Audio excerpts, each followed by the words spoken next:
Assalomu alaykum hammaga. Bugungi mavzumiz ikkinchi Renessans asoschilari. Bugun darsda Temuriylar Renessansi haqida, ilm-fanning rivojlanishi, tibbiyot ilmining ravnaqi haqida bilib olasiz. Temuriylar Renessansi haqida. Renessans so'zi fransuzchadan olingan bo'lib, qayta tug'ilish, uyg'onish degan ma'nolarni anglatadi va madaniy tiklanish davrini ifodalaydi. Temuriylar Renessansi Osiyo va Islom tarixida 14-15 asrlarni qamrab oladi. Bu davrlarda Temuriylar ilm-fan madaniyati rivojlanishi uchun zaruriy sharoitlarni yaratadilar. Samarqand shahri qayta quriladi va ilm-ma'rifat markaziga aylanadi. Xirot sharqining eng yirik ilm-fan va madaniyat markazlaridan biriga aylantiradi.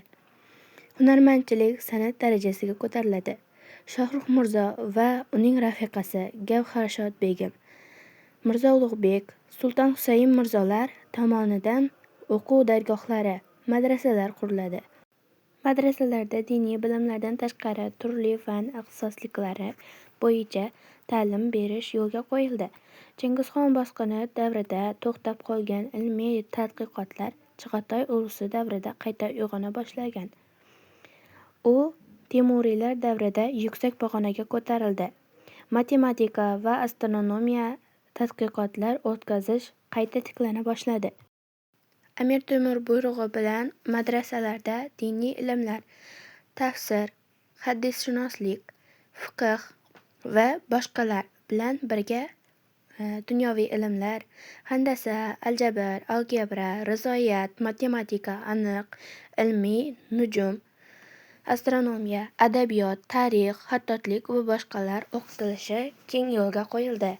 Oliy ta'lim dargohlari bo'lgan madrasalar Amir Temur va Temuriylar davrida yirik ilmiy markazlar, ma'rifat o'choqlari vazifasini sharaf bilan bajardi.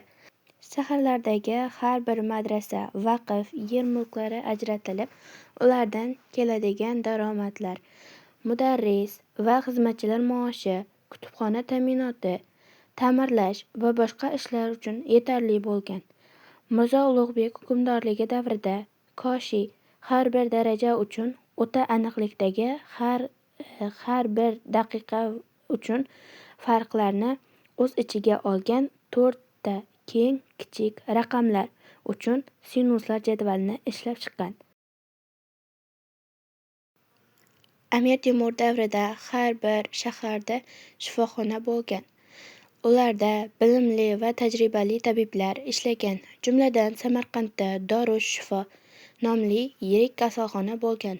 Unga o'z zamonasining taniqli tabibi Mir Said Sharif Sheroziy rahbarlik qilgan. Amir Temur davrida tibbiyot fani shu qadar yuksak darajaga ko'tarilgan ediki, hatto o'lgan odamning jasadini balzamlash usulini ham bilganlar.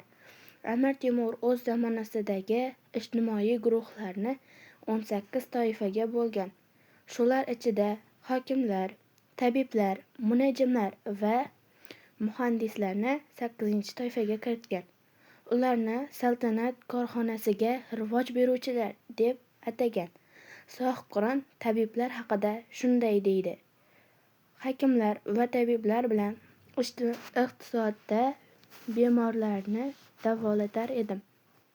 Amir Temur aholisi o'rtasida har xil kasalliklar paydo bo'lishi va tarqalishiga qarshi tadbirlar ham amalga oshirilgan. Buning uchun shaharlar va boshqa aholi yashaydigan hududlarni ozoda saqlash, xalqni toza ichimlik suvi bilan ta'minlash choralarini ko'rgan. Suvni toza saqlash uchun usti yopiq suv quvurlari qurilgan.